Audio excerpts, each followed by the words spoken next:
Bonjour et bienvenue sur le podcast Explore Japon, le podcast qui explore le Japon sous toutes ses coutures. Des conseils voyages, de la culture ou bien de la vie de tous les jours en passant par l'apprentissage du japonais, partons ensemble 2 fois par semaine pour ce magnifique pays qu'est le Japon. Bonjour à tous, aujourd'hui on va faire dans l'intime. Oui, on n'a peur de rien dans ce podcast. Bon, rassurez-vous, je ne vais pas vous parler de mes aventures avec des japonaises, non, c'est pas le sujet. Aujourd'hui, je vais vous parler un petit peu de la complexité pour les couples franco-japonais. Alors, je suis vraiment désolé, je vais parler principalement de la relation homme-français avec femme japonaise, car j'ai pas beaucoup d'amis filles qui sont en couple avec des japonais garçons, et du coup j'ai beaucoup moins d'anecdotes sur le sujet. Et ce podcast va se vouloir un peu comme un petit warning, ouais, un petit podcast conseil pour tous les gens qui rêvent de sortir avec une japonaise, voire de se marier. Alors, on garde en tête les warnings aussi de rigueur, ce n'est que mon avis. Les retours dont je vous ai parlé ne veulent pas dire que toutes les japonaises sont comme ça. Mais je fais ce podcast car j'ai vu trop souvent des étrangers arriver le fusil à l'épaule, sauter sur la première japonaise mignonne qu'ils voyaient et se retrouver ensuite dans des situations qui étaient vraiment compliquées, voire très compliquées. Par contre, je précise que tous les exemples dont je vais vous parler ne sont pas des légendes urbaines. J'ai vraiment rencontré les gens dont je vais vous parler, enfin les anecdotes dont je vais vous parler, c'était leur vie, leur vraie histoire. Car oui, on doit l'avouer, les japonaises et les japonais aussi sont plutôt mignons. Bon, faut bien sûr aimer les asiatiques, mais il ne faut pas leur enlever qu'ils ont beaucoup de style et un charme qui leur est propre. Et pour vous dire, personnellement, quand j'ai fait mon premier voyage au Japon, je n'étais pas attiré par les filles asiatiques. C'était pas spécialement mon truc. Mais arrivé sur Tokyo, ça a été vraiment le choc. Je tombais amoureux dans la rue toutes les 10 secondes, vraiment. Et depuis, je dois avouer, je voue un culte aux japonaises. Bon ouais, dit comme ça fait soit peur, soit pervers, soit les deux. Donc on va peut-être oublier un petit peu cette tournure de phrase. Mais bref, comme beaucoup d'entre nous, j'étais sous le charme. Et il y a de quoi, elles sont super apprêtées, elles sont souvent très mignonnes, souriantes, elles ont l'air hyper gentilles, même parfois un petit peu trop niaises, avouons-le. Mais c'est vrai, ça fait le job. On peut même se dire, ouais, c'est la fille idéale. Et c'est pas totalement faux. Enfin, au début, car oui, à force de rencontrer des Français vivant sur place, des Français mariés, j'ai eu vent de beaucoup d'histoires qui font beaucoup, mais alors beaucoup moins rêver. À savoir que tous au début étaient tombés sur la perle. La fille trop mimi, adorable, tout se passait merveilleusement bien. Puis vient l'acte 2, et là, il y a vraiment plusieurs chemins possibles. Alors l'option 1, celle que j'ai souvent entendue de la part des gens avec qui j'ai discuté, c'est « elle vous fait un bébé dans le dos ». C'est vraiment un gros classique ici. Vous sortez avec une japonaise, vous l'aimez bien, mais pour l'instant vous n'avez pas spécialement envie de fonder une famille tout de suite, vous avez envie de prendre votre temps, savoir si c'est la bonne, ça paraît plutôt du bon sens. Et bien sûr, elle vous dit qu'elle aussi elle veut pas d'enfant pour l'instant, blablabla, la même chose que vous, bref c'est nickel, tout se passe bien. Jusqu'au jour où, patatras, elle vous annonce qu'elle est enceinte. Alors quoi, comment, vous ne comprenez pas ? Parce qu'elle vous disait qu'elle prenait la pilule, vous mettez un préservatif. Mais oui, elle a décidé unilatéralement de ne plus prendre la pilule sans vous prévenir. Et parfois, certaines sont encore un petit peu plus fourbes. Parce que malgré le préservatif, elles se débrouillent. Alors on va passer sur les techniques obscures de comment elles font ça pour que vos spermatozoïdes puissent passer sans encombre, sans encombre les préservatifs. Alors vous dites, oui, ça peut arriver, etc. Oui, ça peut arriver, le préservatif, c'est pas 100% d'efficacité. La pilule, on peut l'oublier et compagnie. Mais honnêtement, vu tout ce que j'ai entendu, c'était pas vraiment dû au hasard. Et donc, vous vous retrouvez père sans l'avoir décidé. Donc, non pas par accident au final, mais parce qu'elle l'a voulu et qu'elle vous en a pas parlé. Alors j'en profite aussi pour encore un gros warning. Beaucoup de japonaises ne prennent pas la pilule, donc faites très attention. Car déjà, faire l'amour sans préservatif avec une inconnue, même quelqu'un qu'on connaît un petit peu, c'est un peu idiot de base. Mais là, vous rajoutez une couche d'emmerde si vous ne mettez vraiment pas de préservatif. Surtout que pas mal de japonaises ne vous l'imposera pas non plus. Alors je vous vois venir avec votre sourire en coin, mais on ne pourra pas vous dire que vous n'êtes pas prévenu. Faites vraiment attention. Ici, la pilule et le préservatif, ce n'est pas rentré dans les mœurs. Donc il faut vraiment faire gaffe. Vous le savez maintenant, vous ne pourrez pas dire « je ne le savais pas ». Donc fin du gros warning là-dessus. Donc on revient à notre nouvelle situation de père. Alors vous voilà père, alors que vous n'en avez du coup pas parlé et qu'elle a tout fait pour que ça arrive. Elle va commencer, et là ça va vraiment commencer le début des emmerdes. Si vous ne voulez pas de l'enfant, elle vous fera sûrement un chantage, soit pour payer les frais d'avortement, on est pour, on est contre l'avortement, là n'est pas le débat, et ça vous coûtera pas juste quelques euros, mais elle vous fera du coup un chantage pour avoir un peu plus d'argent. ou soit elle vous fera un chantage pour le garder. Alors oui, c'est sympa tout ça, et à partir du moment où l'enfant sera là, votre vie aura complètement changé. Vous n'existerez plus, vous serez souvent perçu juste comme quelqu'un qui ramène de l'argent. La priorité sera l'enfant. Il n'est pas rare au final d'entendre des Français, ou même des Japonais, j'en ai déjà parlé avec des Japonais, dire qu'après l'arrivée de l'enfant, ils finissent dans le canapé alors que l'enfant dort avec la mère dans le lit conjugal, ne plus avoir aucune intimité ou même de proximité avec leur femme. La femme voit finalement le mari comme un outil. Encore une fois, je le répète, c'est pas toutes les Japonaises, ce sont des choses que j'ai entendues assez souvent. Ça ne veut pas dire que toutes les Japonaises comme ça, il ne faut pas généraliser. C'est des cas qui existent, ça ne veut pas dire que c'est la majorité, mais ça existe. C'est pour ça que je fais ce podcast, parce que vraiment, j'ai vu beaucoup de cas de Français qui se sont fait avoir. Je ne sais pas si avoir c'est le mot, un petit peu quand même, mais il ne faut pas faire très attention. Les Japonaises peuvent être un petit peu fourbasses, surtout celles qui vont aller chercher de l'étranger. Elles savent ce qu'elles veulent. Voilà, comme il y a aussi des mecs qui doivent sûrement faire pareil, je pense, avec des Européennes. Mais comme une fois, je ne peux pas trop en parler parce que j'ai eu beaucoup moins de retours sur le sujet, sur les couples franco-japonais avec une Française et un Japonais. Et pour vous donner des exemples et illustrer un peu mes propos, je vais vous raconter des anecdotes que j'ai entendues de la bouche de connaissances, donc des histoires qui sont vraies. Bien sûr, je ne vous donnerai pas les noms de ces personnes parce que ça serait pas cool pour eux. Mais voilà, c'est des témoignages qui m'ont un petit peu marqué moi quand j'étais sur place. Et on va commencer avec le premier exemple. Le premier exemple, on va l'appeler Michel qui rencontre Megumi. C'est l'amour fou, elle est Mimi, tout se passe super bien. Ils sont d'accord sur l'avenir de prendre leur temps. Voilà, bref, la romance est idéale. Ils disent que, normal comme tous les couples, on va dire à peu près basique, ça peut paraître basique chez nous, mais au Japon, il faut savoir que se marier peut aller très très vite. Vous pouvez rencontrer quelqu'un et 2 mois après, être marié, ça va choquer pas grand monde en fait. Alors que chez nous, si vous vous mariez au bout de 2 mois, en plus avec un étranger ou une étrangère, on va commencer à vous regarder en me disant mais là le mec il se fait arnaquer ou la fille se fait arnaquer, il y a un problème, il y a du mariage blanc, etc.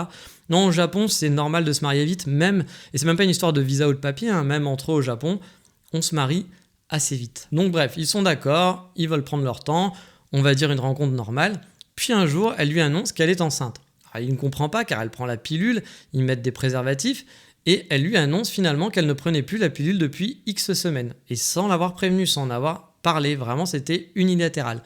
Elle lui explique qu'elle voulait un enfant, mais elle lui dit tout ça après, donc pas de discussion, c'est genre tu n'as pas le choix, je voulais un enfant. Là Michel lui dit qu'il ne veut pas d'enfant pour le moment, et elle lui répond qu'elle l'aura quand même, qu'il le veuille ou non. Alors au bout d'un moment, Michel il accepte la situation, et là ça devient de plus en plus glauque. Michel, pour X raisons, ne se marie pas avec Megumi. Je ne sais plus pourquoi, il me l'a expliqué, mais je dois l'avouer, je ne me souviens plus, et continue de travailler en France. Ils ont un compte commun, où elle lui ponctionne des sommes astronomiques. La petite qui a 6 ans, par exemple, c'est son anniversaire et elle lui décide de lui acheter une photocopieuse. Alors, on vous dit une photocopieuse pour photocopier des livres, parce qu'elle lui explique qu'elle a besoin pour l'école, etc. Mais quand en fait il voit la somme, il se rend compte que ça lui a coûté des milliers d'euros, et vous savez bien qu'une photocopieuse, ça coûte pas, une imprimante photocopieuse, ça ne coûte pas si cher que ça. Mais en fait, elle lui a acheté une photocopieuse de compète, la photocopieuse qu'on peut trouver en entreprise, qui va valoir des milliers d'euros, et bien sûr, encore une fois, sans le prévenir. Elle dépense sans arrêt, du coup il est obligé de changer de travail, il ne fait que travailler, il est obligé de cumuler les boulots. Alors je ne sais pas pourquoi il a accepté tout ça au départ, j'avoue que c'était un petit peu nébuleux, mais j'ai compris petit à petit. Quand il vient voir sa fille au Japon, par exemple, il doit aussi payer son hôtel. Elle ne l'héberge pas. Et quand elle l'amène, donc quand elle vient en France avec sa fille, elle va dans des hôtels de luxe, vraiment de luxe, qui coûtent super cher, et prend une chambre pour elle et une autre pour sa fille. On va dire, elle fait ce qu'elle veut, c'est sa vie. Oui, sauf que cette jeune fille ne travaille pas. Tout l'argent du foyer, c'est lui qui l'apporte. Alors vous dites, il est un peu con Michel, pourquoi il gueule pas? Au bout d'un moment, ça va, il pourrait aussi un peu remettre le truc sur la table, taper du poing et dire l'argent tu vas te débrouiller un petit peu. Oui, mais sauf que c'est pas si simple, car la mère menace de battre sa fille et de lui faire vivre l'enfer si Michel elle fait pas le dos rond. En gros, quand elle est au Japon, la fille elle va en chier si lui il aligne pas l'argent. Et oui, je vous avais dit, on est dans le glauque total. Et Michel, il en a eu plein d'autres des anecdotes comme ça. Je me rappelle pas de tout, mais je sais que l'histoire était vraiment pas jojo, c'était vraiment pas sympa. Et en plus, le pauvre, c'est que ça avait l'air d'être un gars très sympathique, très gentil, plutôt beau gosse. Mais il a vraiment pas eu de chance, et pour ça que je vous dis, il faut faire très très attention. Mais bon, je vais rester là pour lui, on va pas aller plus loin dans son histoire. On va aller ensuite du côté de chez Swan. On va l'appeler Swan, je sais c'est chelou, mais c'était un petit jeu de mots pourri sur la chanson. Vous savez que j'aime bien les jeux de mots de merde. Lui aussi, il rencontre sa japonaise idéale, tout va bien. Bien sûr, il la rencontre très rapidement, c'est souvent en fait là que ça commence. C'est les Français, enfin je parle des Français parce que je trouve pas avec eux, qui rencontrent une japonaise et tout de suite vous vous rendez compte, il y a plein de filles mignonnes, plein de filles sympas, vous êtes un peu hyper attrayant pour elles sont super gentilles, elles sont super mimi et vous foncez sur la première qui arrive. Et souvent je pense qu'il faut vraiment bien prendre son temps et faire attention, peut-être bien essayer de cerner la personne beaucoup plus on va dire que chez nous. Donc je vous le dis, Swan il rencontre la japonaise idéale, tout va bien, il s'installe, il se marie. Ils ont un enfant qui est consenti, alors tout va bien, pourquoi j'en parle ? Eh bien non, tout va pas bien parce que Megumi, oui, toutes les japonaises s'appellent Megumi, vous le savez maintenant, change du tout au tout, de l'idylle parfaite, vraiment, elle devient une chef d'entreprise familiale. Chaque centime, mais vraiment chaque centime doit aller dans un compte pour les études de l'enfant. Swan est plutôt ok d'économiser à la base pour les futures études de son enfant. Il veut qu'elle ait un bel avenir et il veut bien se priver pour qu'elle puisse aller dans une école sympathique. Alors vous allez me dire encore une fois, mais quel est le problème ? C'est juste qu'il veut pouvoir de temps en temps sortir au resto avec sa femme par exemple, ou bien lui offrir un cadeau pour son anniversaire, un petit truc pas cher, vraiment pas cher, un tout petit truc. Eh bien non, c'est une fin de non-recevoir. S'il fait ça, elle l'envoie chier méchamment. Pas de cadeau, pas de dépenses, aucune. Même pour lui, il ne gère plus du tout son budget. Alors que c'est lui qui ramène l'argent et qu'elle reste à la maison et ne travaille pas. Il y a quand même une happy ending à cette histoire. Finalement, Swan, au fil des années, a réussi à gagner de plus en plus sa vie, de gagner de mieux en mieux sa vie. Et il a réussi à dealer avec Megumi, de donner 2000 € à sa femme chaque mois, et le reste, il le garde pour lui, il en fait ce qu'il veut. Il a donc acheté la paix sociale du couple. C'est moche, c'est pas romantique, mais ça a fonctionné. Mais c'est pour vous dire un petit peu l'état d'esprit de certaines japonaises, qui, une fois que l'enfant va arriver, vous allez devenir un outil pour elle. Et vraiment, vous allez devoir... l'enfant est roi et vous allez être juste quelqu'un qui ramène de l'argent. Tout le reste, elle aussi, elle se prive, parce qu'elle ne se fait pas de taux cadeaux derrière. Encore une fois, cette Megumi ne s'est pas fait plein de cadeaux et n'a pas profité. Mais juste... il faut faire la part des choses. C'est comme dans un couple, l'homme et la femme doivent faire à part égale le ménage, la cuisine, etc. C'est pareil, c'est pas parce qu'un enfant arrive qu'on doit ne plus avoir de vie du tout. On doit encore avoir une vie de couple, on doit encore se faire plaisir, on doit faire attention, on doit économiser, on doit donner à son enfant, c'est normal. Mais je pense qu'il faut quand même garder une vie privée, une vie de couple et profiter, sortir, faire des vacances, s'offrir des petits cadeaux, même si c'est pas grand chose. Là, c'était pas possible et elle gérait le budget, c'était une fin de non-recevoir vraiment. Et il a réussi du coup à acheter la paix sociale en lui donnant un salaire finalement. Donc cette jeune japonaise a un salaire de 2000 € tous les mois pour élever son enfant. Ils sont ensemble, ils sont toujours ensemble, ils s'aiment, machin et tout, etc. Mais c'est quand même un petit peu glauque, je trouve. Et passons sur une autre anecdote, allons voir monsieur Henri. Lui, pareil, il rencontre une japonaise qui s'appelle... oui, vous le savez, Megumi maintenant. Non, c'est pas toujours la même, il n'y a pas qu'une japonaise qui sort avec tous les gaijins, ne vous inquiétez pas. Donc ça passe super bien, comme d'habitude, top du top. Il se marie, il a son visa, comme ça, grâce au mariage, il est content. Et avant, bien sûr, ils avaient bien discuté sur le fait qu'ils ne voulaient tous les deux pas d'enfants. C'est-à-dire que les deux ne voulaient pas d'enfants, même pas dans le futur, c'était non, niette, moi j'en veux pas, moi aussi, super, on s'est bien trouvé.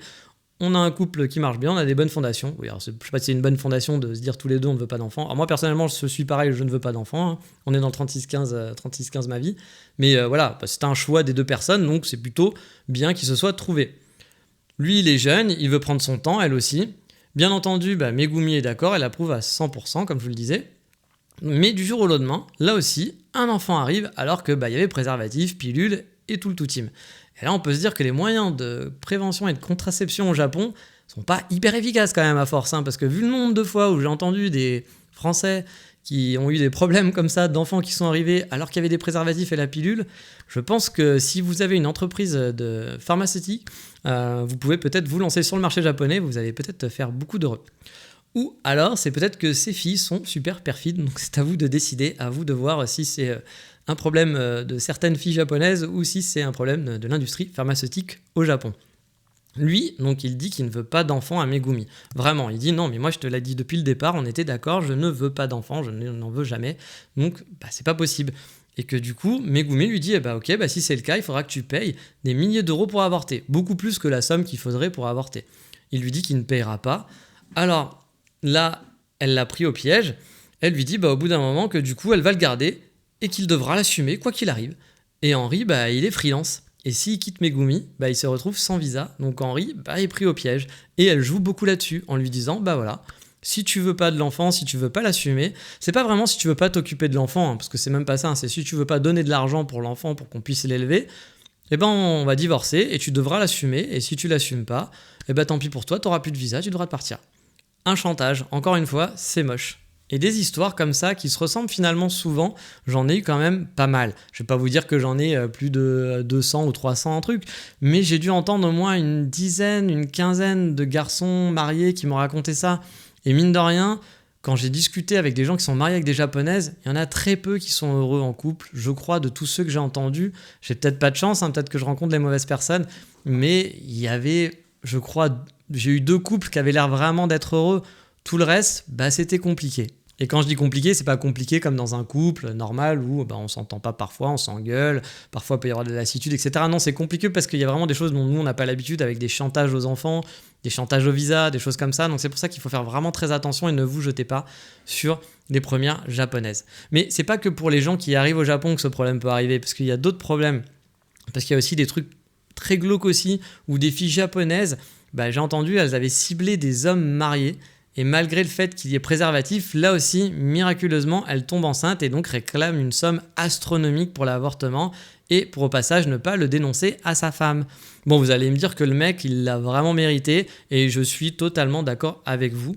Mais c'est juste pour vous dire, méfiez-vous des filles qui s'appellent Megumi. C'est ça, je pense, la conclusion idéale. Quand vous voyez une Megumi, faites attention. Non, je rigole, il y a sûrement des Megumi très chouettes. Mais voilà, faites quand même très attention. Méfiez-vous des filles toutes mimi, ne faites pas n'importe quoi. Bien sûr, il n'y a pas de remède miracle pour savoir si vous tombez sur une fille normale qui discutera avec vous de quand avoir un enfant, où vous aurez des relations normales, vous allez pouvoir échanger, qui vous en fera pas un dans le dos, ou pour savoir si elle changera pas aussi du tout au tout quand l'enfant arrive, parce que ça c'est très compliqué. Je vous dis, il y a des gens qui étaient vraiment avec des filles où tout se passait mais magnifiquement bien, l'enfant était voulu, tout était bien, tout était cool, et quand l'enfant est arrivé, elle a changé du tout au tout. Et c'est vraiment difficile. Mais juste ne faites pas n'importe quoi, ne vous emballez pas, car une japonaise qui vous sourit, c'est vrai que c'est mignonne, mais il faut essayer de garder la tête froide, de faire attention. Bien entendu, je le répète toujours, mais il ne faut pas généraliser. Il y a des japonaises qui sont très bien, il y en a même, à mon avis, la majorité des japonaises sont comme ça, qui ne feront jamais ça, et sûrement, mais il faut le garder en tête que ça peut arriver et prendre les précautions d'usage, faire très attention, essayer de beaucoup discuter. J'ai pas le remède miracle, honnêtement, parce que c'est très difficile. Mais vous savez que des filles qui vont, par exemple, essayer de chercher un étranger, il faut se méfier. Ça veut pas dire qu'une fille qui cherche un étranger, c'est juste parce qu'elle a des plans en tête. Elle peut aussi vouloir quelque chose d'autre, parce que les Japonais, c'est vrai qu'ils sont peut-être pas forcément faciles à vivre aussi.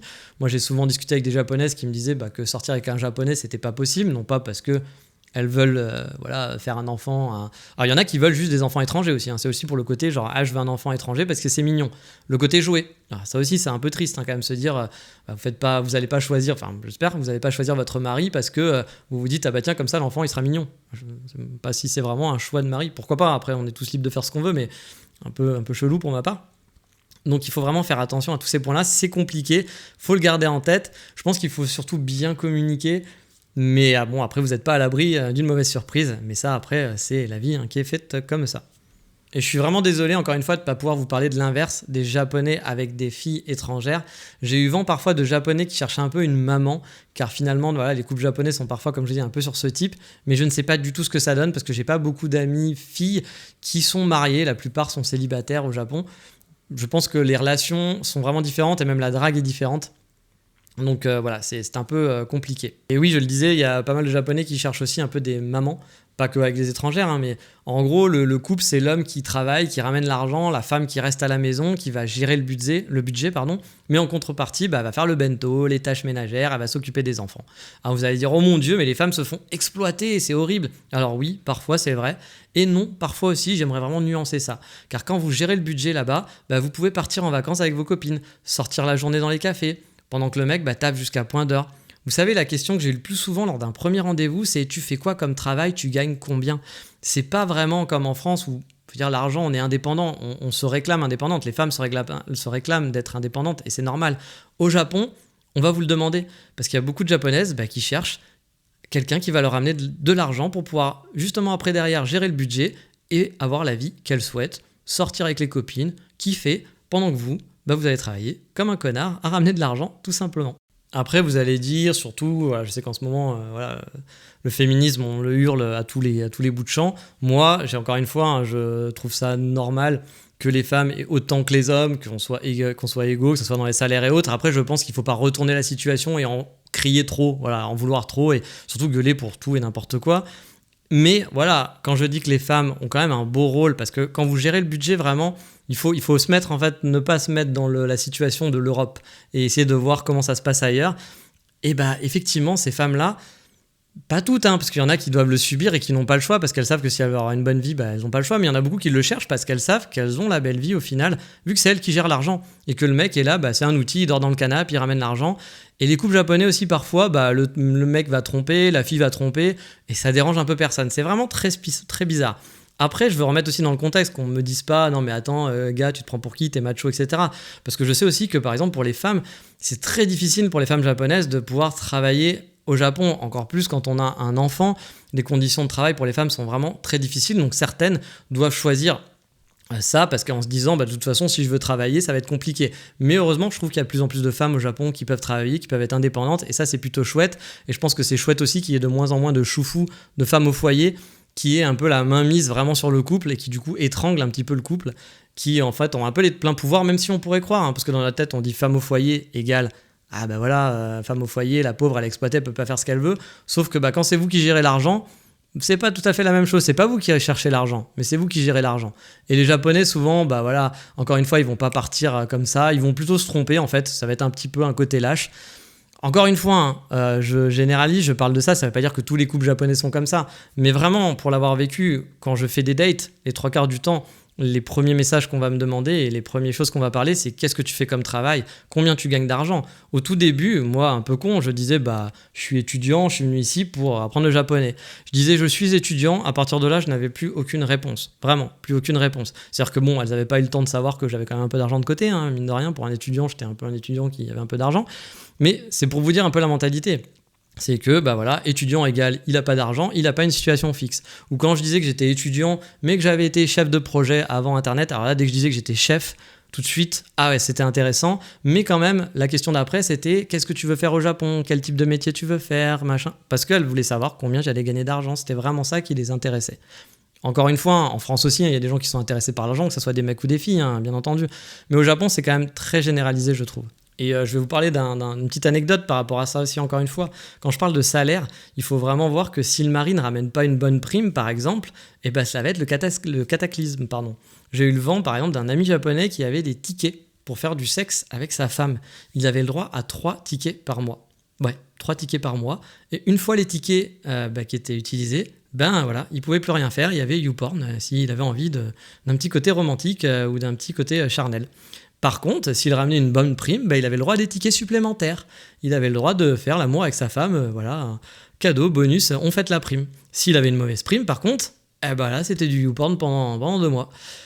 Donc vous voyez un petit peu l'état d'esprit. Alors bien sûr, encore une fois, je remets toujours les warnings, parce que je donne mon avis, je dis ce que j'ai entendu, mais bien sûr, il faut pas, même vous en face, ceux qui m'écoutent et qui disent « Ah, il a raison et tout », non, c'est pas que ça le Japon, bien entendu, c'est plein de choses variées et autres, mais il faut juste savoir que ça existe, que je l'ai entendu quand même de temps en temps, et que du coup, il faut faire attention quand vous allez sortir avec votre japonaise. Et je pense qu'il y a aussi des gros problèmes à l'inverse, avec les japonais qui sortent avec des françaises ou des européennes. Ça doit pas être les mêmes warnings, mais je pense qu'il doit falloir faire certaine attention à certains trucs, parce que les japonais, souvent, comme je vous le dis, cherchent des mamans, cherchent quelqu'un qui va tout leur faire à la maison. Mais là aussi, il y a de tout, donc il y a des grandes chances que vous tombiez pas non plus là-dessus. Donc oui, les Japonais peuvent être spéciaux en couple, comme je dis. Il est pas rare de voir des couples japonais qui sont bien sous tout rapport. Vraiment, vous avez l'impression qu'ils sont super amoureux quand ils sont dehors. Et finalement, ils se trompent mutuellement à côté. Ici, c'est pas si grave que ça de tromper son époux, son épouse discrètement. On préfère ça en fait finalement que divorcer, parce que divorcer, ça sera mal vu. Voilà un peu l'état d'esprit parfois qu'on peut avoir. Le couple, c'est une représentation sociale. Certains vont se marier car le mari a un bon salaire, comme je disais, une bonne situation, où le mari choisira sa femme, pas parce qu'elle est cool et qu'il l'aime, mais parce qu'elle passe bien devant la famille et les voisins et les amis, parce qu'elle est très jolie et que du coup, il peut la montrer, il peut la sortir. C'est un peu triste, mais ça arrive quand même assez régulièrement. Comme je vous le disais, j'ai déjà rencontré pas mal de japonaises mariées qui cherchaient à s'amuser discrètement avec un étranger. Même une, ça m'avait un peu choqué, souhaitait s'amuser alors qu'elle s'était mariée depuis quelques mois seulement. Quand je dis quelques mois, c'était 2 mois, quoi. C'était un peu triste, je trouve. Mais là aussi, ça reste un jugement qui est vraiment bien personnel sur le papier. Pourquoi pas, si la société fonctionne comme ça et que tout le monde trouve son compte, bah why not? Encore une fois, moi je suis pas là pour juger. Moi cet épisode, c'est vraiment juste pour vous dire, warning, faites attention quand vous allez sortir avec un japonais ou une japonaise, c'est très différent de chez nous. Bref, vous l'aurez compris, les relations au Japon, c'est donc différent de chez nous, c'est un choc culturel, c'est parfois compliqué à comprendre. La partie séduction aussi peut être très compliquée, mais je vous ferai un podcast là-dessus avec les expériences que moi et mes amis on avons pu avoir lors de drague, de date, des choses qui sont assez rigolotes et un petit peu plus légères que avoir sa vie totalement chamboulée. J'espère que cet épisode ne vous aura pas outré quand même. Encore une fois, je ne mets pas à charge les japonaises, c'est juste que voilà, je l'ai entendu régulièrement et je pense que c'est bien de le savoir et de l'avoir en tête avant d'arriver. J'ai vu tellement de gens se faire avoir entre guillemets bien entendu dans ce genre de situation. Bien sûr, les deux sont fautifs, souvent c'est jamais blanc ou noir, mais voilà, il faut faire attention. Par exemple, je pense que beaucoup d'étrangers, voyant que la fille ne demande pas de préservatif, vont en profiter en réfléchissant même pas une seconde, on se dit ah super, il n'y a pas de préservatif, parce que c'est vrai que c'est plus sympa sans préservatif. Il va même pas se demander si elle prend la pilule ou pas, parce que pour lui ça va être logique, ou il va même pas se poser la question. Et honnêtement, c'est totalement irresponsable comme comportement, et je ne le justifie pas du tout, bien au contraire. Donc je vous le rappelle aussi, c'est aussi pour ça le podcast, c'est pas que pour vous dire les japonaises attention, c'est vous aussi, faites attention à ce que vous faites.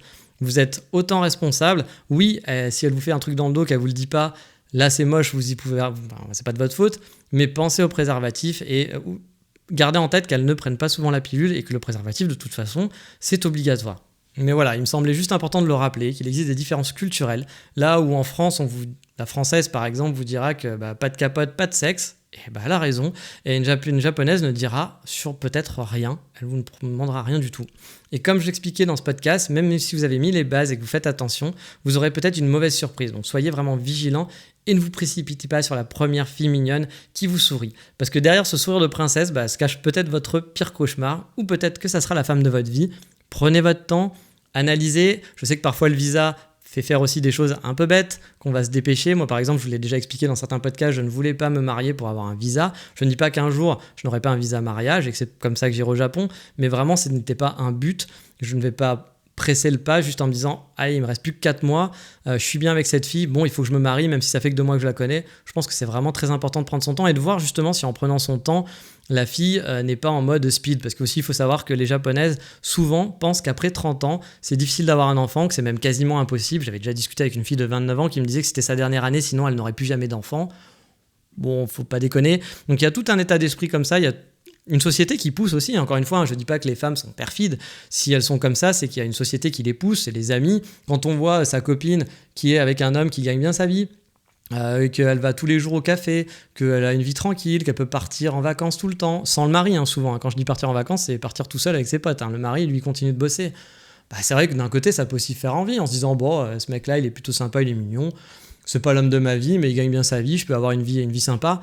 Je jette pas la pierre, si la société est comme ça et que tu vois les autres gens autour de toi faire ça, t'es dans un moule qui te dit pourquoi pas. Mais du coup, voilà, faut vraiment faire gaffe. Mais on va arrêter avec les filles japonaises. Je remets encore le warning. Tout ce que je dis, je sais que je mets beaucoup de warning, mais parce que c'est des sujets qui peuvent être un peu touchy, des gens peuvent mal prendre. Moi, je veux juste vous raconter ce que j'ai vu. Voilà, j'invente pas des choses, je suis pas là en train de dire machin et tout. J'ai vu aussi, encore une fois, des couples qui se passaient très bien. En couple marié, je vous dis, j'ai pas eu beaucoup de bons retours. J'ai eu 2 couples mariés avec qui ça se passait bien. Tout était nickel, ça se passait bien.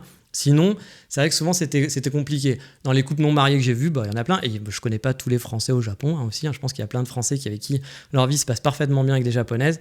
Encore une fois, je veux pas qu'on généralise, je veux pas vous dire que c'est toujours comme ça. Je veux pas dire non plus que les femmes sont des grosses mégères. Encore une fois, les femmes, c'est vraiment très compliqué d'être une femme au Japon, je pense aussi. Parce que pour travailler, si vous avez envie d'être indépendante, c'est pas facile. Vous allez avoir beaucoup de bâtons dans les roues.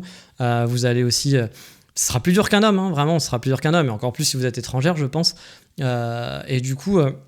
c'est pas simple, mais voilà, je pense qu'il y en a qui choisissent la voie, on va dire, un peu arnaqueuse, parce que faire un enfant dans le dos, je suis désolé, c'est quand même arnaqué, en pensant que elles vont pouvoir bien vivre derrière, donc ça légitime pas. C'est-à-dire que même si on a une vie difficile et que travailler c'est difficile, je pense que ça légitime pas, surtout si vous tombez sur un garçon finalement qui est sympa, et qui aurait peut-être voulu un enfant avec vous, qui aurait peut-être discuté, qui aurait peut-être tout se passe bien, qui veut peut-être aussi même que vous ne travaillez pas parce que vous en avez envie ou discuter. Mais voilà, être franc, discuter, ça me paraît être la base d'un couple sain. Et c'est vrai que les Japonais aussi en général pour discuter, ils ont un peu du mal. Parfois, c'est un peu difficile d'être franc avec les Japonais, de savoir ce qu'ils pensent. Souvent, il faut arriver à comprendre derrière les mots. Et pour nous, c'est pas simple. Donc il y a ça aussi, il y a ce petit choc culturel. Peut-être que pour eux, il y a une certaine normalité qui pour nous ne l'est pas. Donc voilà, j'ai fait un petit peu le tour du sujet. J'espère que vous n'avez pas été trop choqués pour ceux qui seraient un petit peu qui auraient pris mes propos de façon très négative, parce que c'est vraiment pas le cas non plus. C'était plus vraiment un warning pour ceux qui viennent au Japon et qui réfléchissent pas trop. Voilà. Et encore une fois, les mecs qui mettent pas de capote et autres, pour moi, dans ces cas-là, vous êtes aussi fautifs que la fille. Il faut juste savoir que pas de préservatif, c'est très dangereux. Après, si elle vous fait un enfant dans le dos, ça, c'est pas de votre faute, hélas. Mais voilà, on en a fini pour cet épisode. Il n'y aura pas de coup de cœur du moment parce que l'épisode est un petit peu long. Mais dans le prochain épisode, on ira dans un truc plus sympathique. On reviendra un peu sur les voyages. On ira dans un haut lieu touristique du Japon que vous connaissez sûrement, qui s'appelle Nara, où vous pouvez voir des temples et des daims en liberté. Mais ça, vous le savez, c'est pour le prochain épisode. Je vous dis à bientôt. Ciao, bye bye.